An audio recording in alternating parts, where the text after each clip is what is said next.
Good afternoon, ladies and gentlemen. I am just another tinfoil hat. Welcome to my show.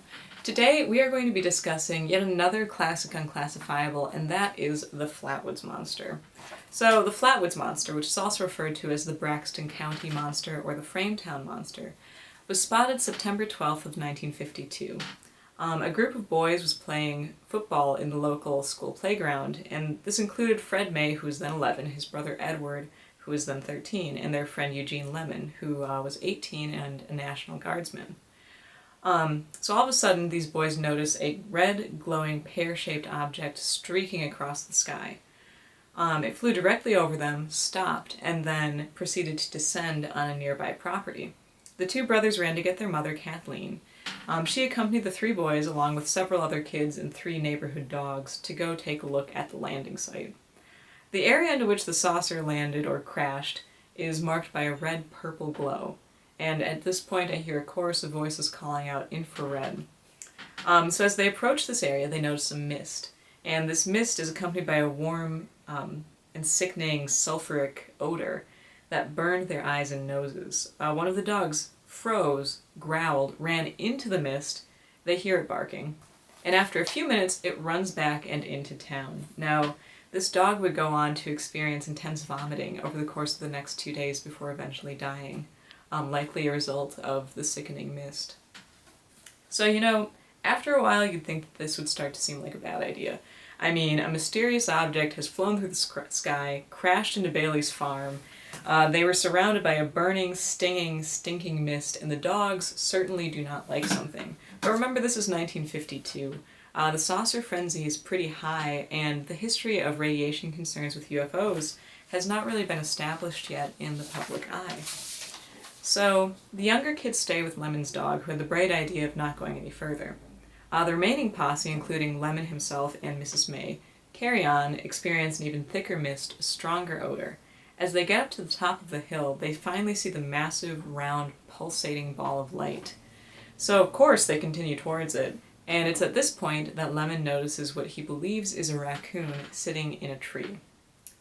So, this is one of my favorite things about the paranormal, is literally marching in the glow of an unidentified object that you have just seen fly through the sky. Lemon sees two glowing eyes up in a tree and thinks to himself, oh, a raccoon.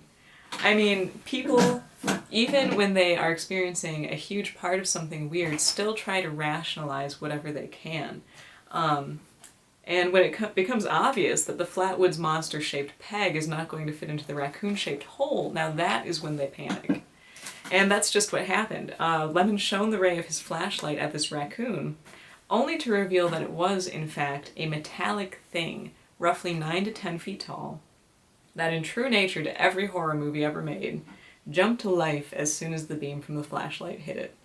So, the Flatwoods Monster has seen a lot of sensationalism in its day, and one of the biggest alterations is the move from a more mechanical, robotic thing to a very classic 1950s kind of space creature.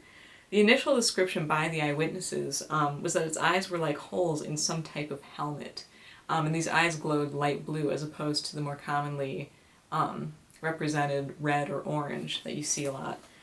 So the torso of the figure was perfectly cylindrical, and about halfway up the body, I guess at what you could refer to as the waist, it flared out slightly into something that looked like pleated metal. The face was bright red, while the rest of the body was bright green, and at the shoulders were small appendages, like kind of toy-like robotic arms. So one major thing is agreed on and stated by each of the witnesses: it was made out of metal.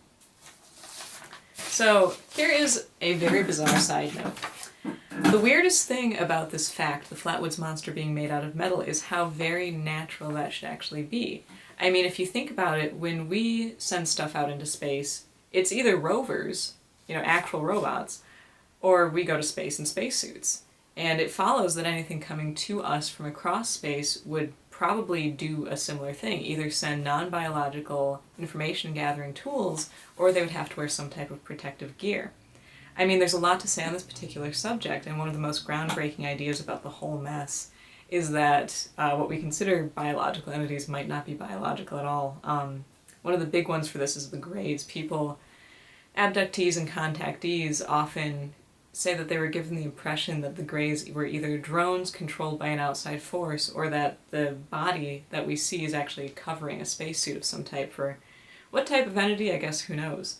But aside from this, just those guys too, it seems like when people see a UFO, a craft, and then they see entities inside of the craft, they come across as biological and are either wearing minimum or no protective covering. I mean, there's no visible equipment to hazmat suits most of the time, no fish tanks over their heads, which begs the question, how exactly do they survive our alien atmosphere? Unless, of course, that was never a problem to begin with. So, anyway, back to Flatwoods and the task at hand. The flashlight beam apparently activates this monster, and the thing starts hovering towards them. It's gliding about a foot above the ground, emitting shrill noises and releasing more of the noxious mist. So cue Lemon fainting, everybody else grabbing him and tearing off back home. The creature did not give chase. After arriving home, everyone who had gone to look at the monster and the crash experienced symptoms characterized by a local doctor as similar to those caused by mustard gas. So like the good citizens they were, the witnesses reported what happened and there was a police investigation. When the police, accompanied by a journalist, arrived on the scene later that night, the sickening odor was still prevalent, as were massive tracks of a black oily substance and a globular hunk of metal. The craft and the monster were both gone. Now, the interesting thing, too, is that shortly after all of this, the Air Force got in contact with the West Virginia National Guard and sent Captain Dale Leavitt, whose name is massively ironic considering the government's stand on the UFO problem. He claimed much later in the 1990s that he took a whole bunch of troops, roughly 50, to the site and scoured it for trace evidence, which they did find, specifically that oily substance. He sent it off to the Air Force for analysis, but can you believe it? Never heard back. Anyway, Flatwoods was big news, attracting such investigators as John Keel, Ivan Sanderson, and Gray Barker, who was a Braxton County native, to the scene. And, of course, there were two men dressed very nicely in formal black suits who visited Mrs. May the day after the incident and asked to see the site. She led them to the spot, one of them went into the trees for who knows what reason, and emerged with black oil all over his nice suit. Pretty weird, right? Now, after the Flatwoods Monster made its initial media appearance in the paper, tons of other accounts came over from all over Braxton County. About roughly the same time of the initial sighting of the UFO, a woman claimed that her house shook violently and her radio cut out for about 45 minutes. The morning after the sighting, the director of the Board of Education claimed that he saw a flying saucer take off into the sky. A couple would have their car cut out and then saw what appeared to be a reptile-like humanoid wearing the Flatwoods Monster's same bizarre pleated metal skirt, for lack of a better word. And a week prior to the initial incident, a mother and her adult daughter claimed to have encountered a similar creature with the same nauseous odor, which was so terrifying that the daughter had to go to the hospital for about 3 weeks. Now, sounding a lot like what will happen in Point Pleasant, about a decade and a half later, massive sightings of a monster, UFOs, men in black, and then all of a sudden, as quickly as it happened, it just blows right over. An interesting thing to note here is that the creature was, according to the original witnesses, metallic. It's not unheard of. Weird robotic type creatures do pop up here and there throughout ufology, but like I mentioned earlier, it's definitely not the most commonly reported type of entity, if that's what we'll even be referring to this as. However, what happened after the media got a hold of the Flatwoods story is that the creature's image changed from robot to monster.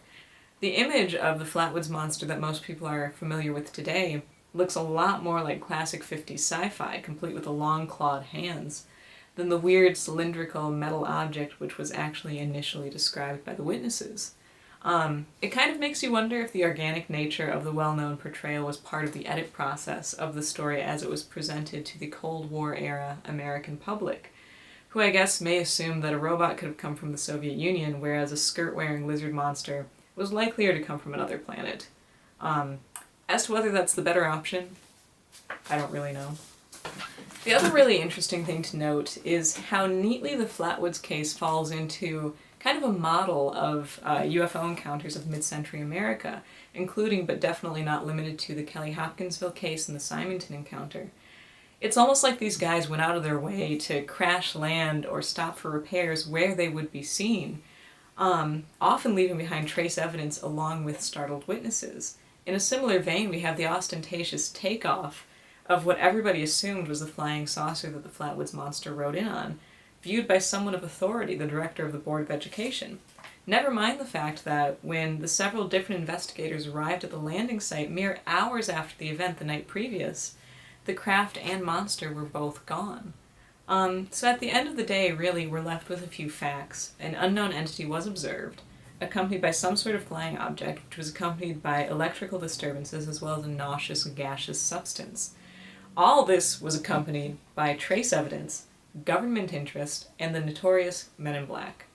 Like with many of these classic cases of the unexplained, the truth may be out there, but it's certainly a mess.